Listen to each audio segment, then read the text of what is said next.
세계 경제를 한눈에 바라보는 글로벌 경제, 조항래 아나운서와 함께하겠습니다. 어서 오십시오. 안녕하세요. 네, 요즘 면역력 떨어지기 쉬운 환절기라서 그런지 독감 주사 맞는 분들 많더라고요. 네, 또 병에 걸리지 않고 오래 사는 무병장수의 꿈을 이루기 위해서 사실 신약들이 많이 개발이 되고 있는데요. 네. 그럼에도 불구하고 매년 전 세계에서 이 독감으로 사망하는 사람만 65만 명으로 추정이 됩니다.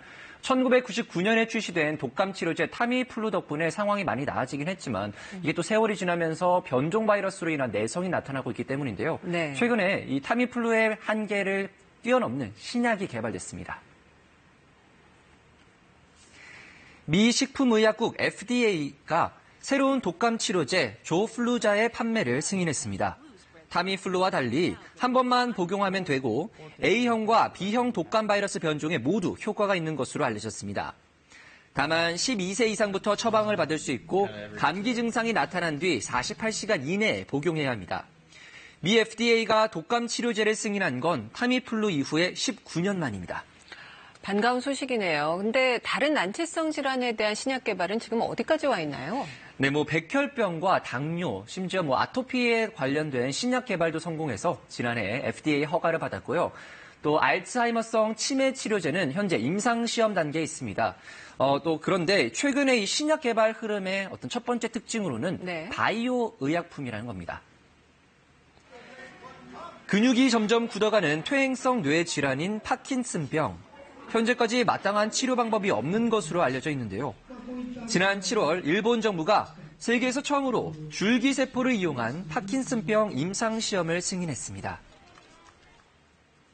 神経幹細胞ですね。まだそこまでそのドーパミン神経としての性質をしっかり獲得したわけではないような少し未熟な細胞を作って移植をする。 줄기세포처럼 살아있는 생물의 유전자, 단백질 등을 이용해서 만드는 것이 바로 바이오 의약품인데요. 네. 합성 의약품과는 달리 몸의 거부 반응도 적고 특정 질환에 효과가 좋은 것이 장점입니다. 그래서 바이오 의약품의 시장은 꾸준히 성장세를 이어가고 있는데요. 오는 2025년에는 580조 원 규모로 커질 전망입니다. 그런데 임상시험을 거쳐서 신약 개발에 성공할 확률이 정말 어려워서 낙타가 바늘귀에 들어갈 만큼 어렵다고 하던데요. 맞습니다. 신약 하나를 개발하는데 평균 10년 이상, 또 비용 같은 경우는 5조 원이라는 천문학적인 시간과 비용이 소요가 됩니다. 네. 하지만 또 개발 중인 신약 10개 가운데 9개는 실패로 끝나는데요. 그래서 이 두 번째 특징입니다. 최근에는 이 인공지능 등 IT 기술을 활용한 신약 개발이 주목받고 있습니다. AI는 한 번에 100만 건이 넘는 논문을 탐색할 수 있습니다. 신약 개발 성공 확률이 높은 후보 물질을 판단해서 분류하는 일도 척척 해내는데요. 기존 방식과 비교했을 때 투자 비용과 시간을 10분의 1로 줄일 수 있습니다. Over 95% accuracy when compared to 8 psychiatrists with more than 20 years of experience. 첨단 기술과 결합한 신약도 등장했습니다. 이 알약에는 마이크로칩이 내장되어 있는데요. 환자가 약을 먹으면 칩이 전자신호를 보내 몸에 부착한 기기에 정보를 전송하는데요. 이 정보는 한 번 더 스마트폰 앱이나 PC로 보내져서 담당 의사가 환자가 약을 먹었는지 안 먹었는지도 알 수 있습니다. Because we can cure it with one defined course, and we think the efficacy of the medications improves with adherence. That's key. 이 디지털 알약은 지난해 11월 FDA에서 정신질환 치료제로 승인을 받았습니다. 첨단 기술이 신약 개발 기간을 크게 단축할 수 있어서 무엇보다도 이 신약을 애타게 기다리는 환자 또 가족들에게 희소식을 좀 줬으면 좋겠네요. 그렇습니다. 이 치료제가 없어서 죽음만을 기다리고 있는 말기 암 환자들의 경우는 이 신약이 마지막 희망이나 다름없습니다. 올해 9살인 이 소녀는 근육이 점차 위축되는 척수성 근위축증을 앓고 있는데요.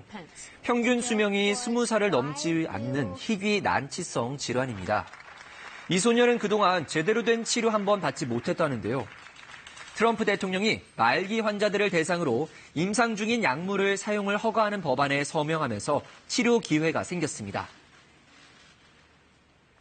Right to try also offers new hope for those who either don't qualify for clinical trials or who have exhausted all available treatment options. There were no options, but now you have hope. 최근엔 미국뿐 아니라 중국에서도 신약 허가 기준을 낮추는 등 규제 완화에 속도를 내고 있습니다. 하지만 빗장을 너무 급하게 푸는 거 아니냐. 부작용을 우려하는 시선도 적지 않을 것 같은데요. 네, 그렇습니다. 신약 개발에 앞서서 사람을 대상으로 하는 이 임상시험이 반드시 거쳐야 하는데요. 그런데 이 임상시험이라는 게 아직 안전성이 입증되지 않은 약물을 몸속에 들어가는 겁니다. 그렇기 때문에 이 부작용이 뒤따를 수밖에 없는 구조입니다. 지난 2016년 프랑스에서는 임상시험에 참여한 남성 1명이 사망했고요. 또 올해 네덜란드에서는 임신부를 대상으로 임상시험을 했다가 신생아 11명이 숨졌습니다. 전문가들은 무분별한 규제 완화가 비극적인 상황을 초래할 수도 있다고 경고하고 있습니다. 지난 1950년대 임신부의 입덧을 멎게 하는 약인 탈리도마이드는 수천 명의 기형아를 출산하는 등 끔찍한 결과를 가져왔었죠. I'm one of the lucky ones. Some families battled with doctors to have amputation of fingers and toes and whatnot to accommodate these prosthetics. Many families were broken irrevocably. 하지만 신약 시장에 주도권을 선점하기 위한 제약회사 간의 경쟁은 더 치열해지고 있습니다. 신약 개발만 성공하면 수십조 원이 넘는 막대한 수익을 거둬들일 수 있기 때문입니다. 외신 보도에 따르면 일부 제약회사들이 인도나 우간다 등 해외에서 임상시험을 하고 있는 것으로 전해졌는데요. 의료사고 발생 시 법적 책임을 피하기 위한 것이 아니냐는 의혹이 제기되고 있습니다. 병을 극복하고 삶의 질까지 높이는 이른바 바이오 경제 시대를 앞두고 신약 개발을 둘러싼 안전성 또 윤리적 측면의 논란은 당분간 계속될 것으로 보입니다. 네, 오늘 소식 잘 들었습니다.